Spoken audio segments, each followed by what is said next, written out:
देखो मीरा, माँ का पूरा ख्याल रखना है, उनसे अब काम नहीं होता है। क्यों, क्या हो गया है? तुम्हारी माँ तो हट्टी कट्टी दिख रही है, पूरी शादी में घोड़ी की तरह नाची है, अब क्यों काम नहीं होता उनसे? वो माँ प्रेग्नेंट है ना, बच्चा होने वाला है, मैं कभी भी भाई बन जाऊंगा इस साल के अंत तक। क्या बोल रहे हो? वो सर पर हाथ रखकर बैठ जाती है। यार पहले क्यों नहीं बताया?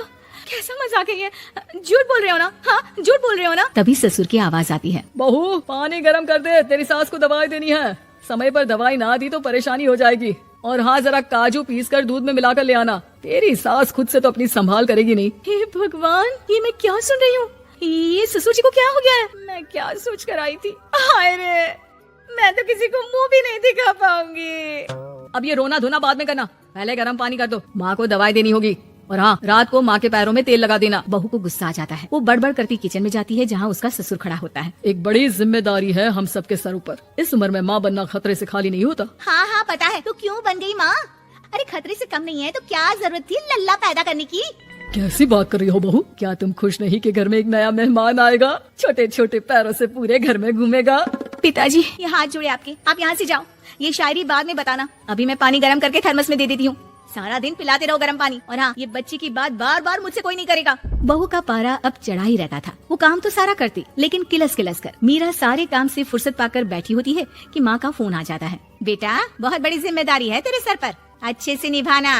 ससुराल में हर किसी को खुश रखना वैसे तो मुश्किल है, लेकिन भगवान ही हिम्मत देता है बहू को हर कुछ सहकर सबको खुश रखने की। क्या बड़बड़ किए जा रही हो माँ? जानती भी हो कि यहाँ क्या चल रहा है? मेरी सास, अरे तेरी सास तो देवी है देवी, कितने खुश हो रहे थे सारे तेरी सूरत देख देख कर। पता नहीं जैसे बहू नहीं कोई मन मांगी मुराद मिल गई हो उन लोगों को। अरे बात तो पूरी सुनो, मन मांगी मुराद तो पूरी हुई है। अरे मेरी सास को बच्चा होने वाला है, प्रेग्नेंट है वो। क्या बकवास कर रही है मीरा, ये बात किसी को कहना मत। मुझे तो बता दिया, लेकिन अब अपनी जबान सिल ले। कहाँ है तेरी सास, बात तो करा मेरी। पूछू जरा, पोता पोती खिलाने की उम्र में खुद का बच्चा खिलाने का शौक कहाँ से आ गया? और आया भी तो बताना तो चाहिए था। अब क्या नाक कटाने के लिए हम लोगों से रिश्ता जोड़ा है? रुक, तेरे पापा से बात करती हूँ। मीरा फोन रखकर लेट जाती है। वो एक सपना देखती है कि उसकी गोद में एक बच्चा खेल रहा है।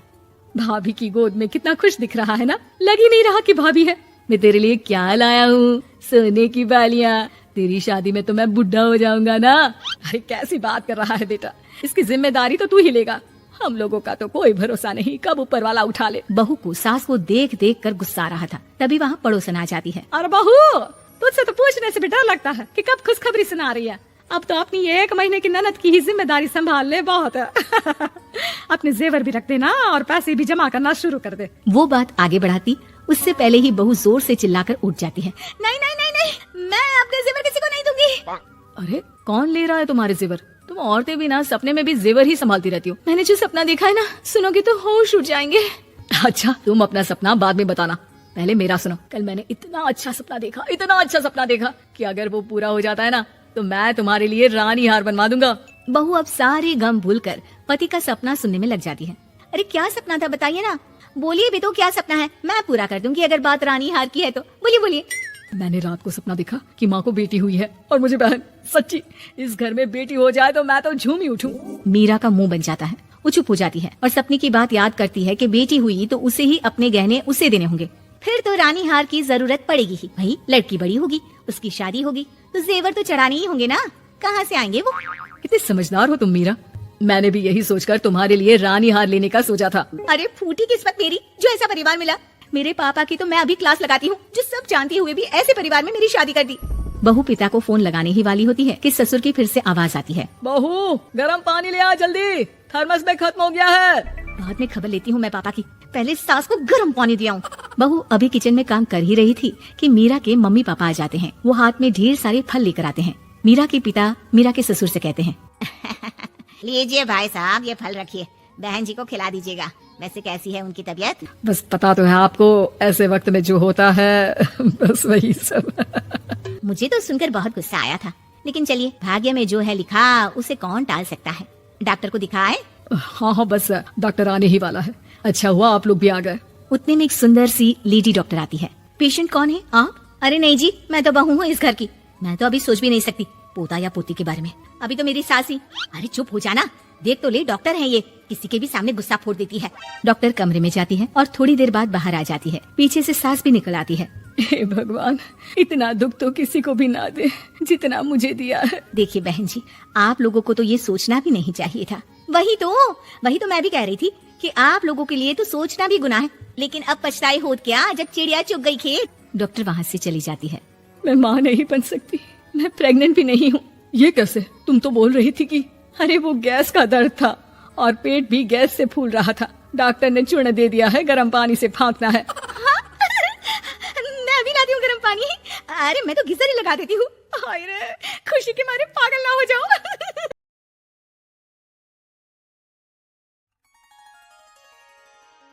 मोहिनी के 3 बेटे थे। पति खूब अच्छा कमाता और बड़े घर के ऐश सब था मोहिनी के जीवन में, लेकिन एक चीज जो नहीं थी वो थी सुकून। मेरी बहन और मेरा भाई दोनों गरीब, लेकिन मैं मेरे पास तो नोट की बरसात है। तभी मोहिनी की बहन बीना उसके दरवाजे आ जाती है। अरे मोहिनी कैसी है? मेरे घर में ना सिलेंडर खत्म हो गया है। तेरे पास तो इतने पैसे हैं, भरवा देना मेरा सिलेंडर। पैसे जैसे ही आ जाएंगे मैं दे दूंगी। तभी मोहिनी का पति राकेश आ जाता है। क्या है बिना, ये अपने घर की परेशानी हम लोगों के घर ना गाया करो। तुम्हारी बहन को तुम लोगों पर तरस आ जाता है और वो पैसे देने लग जाती है। मुझे ये बिल्कुल पसंद नहीं है। ओ जीजा जी, नहीं, मैं तो वो बस। अच्छा मैं चलती हूँ। बीना वहाँ से चली जाती है। उसके जाने के बाद अच्छा किया जो आपने सुना दिया। अरे न जाने क्या सोचकर मेरे घर आ जाती है कि जैसे यहाँ तो भंडारा भरा है। अरे कितना तो दे दिया। अच्छा जी जरा 1000 तो देना। वो बिन्नी दीदी है ना, उनके घर जा रही हूँ। उनका पोता हुआ है तो मुंह दिखाई दे दूंगी। हाँ, उन लोगों के आगे तो शो ऑफ किया करो। वो खुद को बड़ा अमीर शो करते हैं ना, दिखा दे कि तू भी किसी से कम नहीं है। हाँ जी, इसी के लिए तो जा रही हूँ। मोहिनी तैयार होकर अपनी बुआ की बेटी के घर जाती है, जहाँ उसके पोते का कार्यक्रम चल रहा होता है। वहाँ वीना भी आई होती है। अरे वीना, क्या जरूरत थी यहाँ आने की? तेरे घर पर गैस नहीं है तो वो भरा लेती। क्या करूँ मोहिनी, बुआ को बुरा लग जाता नहीं जाती तो। वैसे मेरे पास एक जोड़ा बच्चे का कपड़ा रखा था, वही अपनी चांदी के पायल के साथ देने जा रही हूँ। घर पर गैस थी नहीं, सोचा परिवार यहीं खाना खा लेगा, बाकी सुबह का सुबह देखा जाएगा। मोहिनी को बहन पर दया आ जाती है। वो पर्स से 1000 रुपए निकाल कर दे देती है। ले बिना, लेकिन पैसे वापस कर देना, तेरे जीजाजी हिसाब लेते हैं।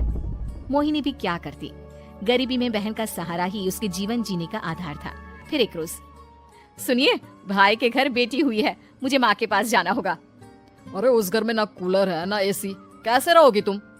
हाँ वही सोच रही हूँ कि अकेली जाऊं, बच्चों को साथ ना ले जाऊं। चली जाओ, लेकिन ये जो तुम अपने गरीब परिवार से मिलने चली जाती हो ना, मुझे बिल्कुल अच्छा नहीं लगता। पता नहीं मैं भी कैसे मैनेज करती हूँ, लेकिन क्या करूँ। मोहिनी भाई भाभी के घर आती है। मोहिनी कैसे आना हुआ? तू यहाँ हम लोगों के घर रह लेगी या फिर किसी होटल में रहेगी? क्या हो गया है माँ, मोहिनी को क्यों ऐसे बोल रहे हैं आप? अरे तू नहीं जानती अपनी ननद को, पैसे वाली है ना तो ऐड कुछ ज्यादा ही है। मोहिनी को माँ की बात का बुरा नहीं लगता है, क्योंकि उसे पता ही नहीं चलता कि माँ उसे जली कटी सुना रही है। वो भाभी की बच्ची के साथ लेन देन करती है और वहाँ से चली जाती है। उसके जाने के बाद, माँ क्यों आप मोहिनी को इतनी सारी बातें सुनाती हो? भाई का बेटा बोल पड़ता है। माँ क्योंकि दादी जानती है कि बुआ के अंदर घमंड है। सही बोल रहा है मोहन, बहू भले तुझे ना दिखता हो, लेकिन मुझे और मोहन को दिखता है कि वो कितनी घमंडी है। मोहिनी मायके आती है, जहाँ गरीबी के कारण चीजें कम होती हैं। इस मोहन के बच्चे को काम पर लगा दो ना, किसी दुकान या किसी होटल में, बर्तन वर्तन धो लिया करेगा, कम से कम 4 पैसे और आएंगे घर में। देख मोहिनी, माना तेरे पास पैसा है, लेकिन तेरे भाई के दिन इतने भी बुरे नहीं चल रहे कि वो अपने बच्चे की पढ़ाई रुकवाकर उससे बर्तन धुलवाए। मोहन माँ की ओर देखता है, जैसे आंखों से बोल रहा हो, देख लिया बुआ का हाल? हाँ मोहिनी, बात तो सही है, लेकिन अभी मोहन को पढ़ना है। आखिर तुम भी तो अपने दोनों बेटों को पढ़ा रही हो ना। मेरे बेटों से कैसे कंपेयर कर सकती हैं आप? अरे वो तो कलेक्टर बनेंगे। हाँ, कल को वो मोहन को नौकरी में रख लेंगे, क्यों? मोहिनी कुछ दिन और रहकर चली जाती है। धीरे धीरे दिन बीतता है, मोहन बड़ा होता है और कड़ी मेहनत से सफल भी हो जाता है। मोहिनी, माँ के जाने के बाद तो तुमने भाई भाभी के घर जाना छोड़ ही दिया, क्यों? वो क्या है ना, उन लोगों का घर छोटा है, मेरे बच्चे जाना ही नहीं चाहते। पर तुझे क्यों अचानक मायके की बात याद आ गई? यार मेरा तो मायका है, भाई भाभी है, मेरा तो आना जाना लगा ही रहता है। हाँ, क्योंकि तुझे आदत है ना ऐसे छोटे से घर में और कम पैसे में रहने की। वैसे क्या खबर है आजकल मायके की अपने? अब वो घर छोटा और कम पैसे का नहीं रहा, क्योंकि मोहन तो बहुत बड़ा आदमी बन गया है। फिर क्या? मोहिनी भाभी को फोन करती है। मोहन किसी बड़ी कंपनी का मैनेजर हो गया है क्या भाभी? क्या ये सच है? हाँ मोहिनी दीदी, अब तो हम लोगों के गरीबी के दिन कट गए। आपके भाई ने कोई अच्छे कर्म किए होंगे जो हम लोगों का बेटा इतना अच्छा कमा रहा है। देख लो भाभी, पहले भी आपने कई गलतियां की थी, आप थोड़ा संभल कर चलना। भाभी को मोहिनी की बात समझ में नहीं आती कि वो क्या कहना चाहती है। फिर एक दिन वीना मोहिनी से कहती है, मोहिनी, हमारा भतीजा मोहन अच्छा कमा रहा है, क्यों ना मैं अपने बेटे की नौकरी के लिए उससे बात करूं। अरे बुआ का बेटा है, ये सोचकर मदद तो करेगा ना। हाँ हाँ, क्यों नहीं करेगा, उसके बुरे दिन में तो हम भी खड़े थे। मोहन को वीना फोन करती है और अपने बेटे की मदद करने की बात करती है। हाँ हाँ बुआ, क्यों नहीं, आप सिद्धार्थ को भेज दें, मैं अपनी ही कंपनी में उसकी नौकरी करवा देता हूँ। दिन बीतते हैं, अब वीना के हालात भी अच्छे हो जाते हैं। क्या बात है वीना, तूने भी कार ले ली, वो भी इतनी अच्छी? हाँ मोहिनी, अपने भतीजे के कारण तो हम लोगों की दिन अच्छे हो गए। उसने सिद्धार्थ की नौकरी लगवा दी है, वो भी शानदार। ठीक है, लेकिन पैसे ख्याल से खर्च करना। वो क्या है ना, पैसे आने आसान है लेकिन संभालने मुश्किल। मोहिनी घर पर अपने पति से बात करती है। देखो ना, सबके पास पैसे हैं, एक वक्त था जब मैं ही अमीर हुआ करती थी। लगता है कि ज्यादा दिन नहीं रह पाओगी, मेरी नौकरी को कुछ साल ही बचे हैं और तुम्हारे दोनों लड़के निकम्मे हैं। उन लोगों को बोलो ना कि नौकरी करे। तभी वहाँ मोहिनी के बेटे भी आ जाते हैं। अरे हमें क्या मोहन समझा है जो दिन रात गधे की तरह काम करते रहे। खैर, दिन फिरते हैं और मोहिनी के पति की नौकरी भी खत्म हो जाती है। मोहिनी क्या करे, थोड़े से पैसे में गुजारा नहीं हो रहा है, तो क्या करे, मेरी समझ में कुछ नहीं आ रहा। मोहन को बोलो ना कि वो इन दोनों के लिए नौकरी देखे, जैसे सिद्धार्थ के लिए नौकरी देखी है। मोहिनी क्या कहती, उसे अपने वो दिन याद आ जाते हैं जब उसने भाभी से मोहन को नौकर बनने की सलाह दी थी।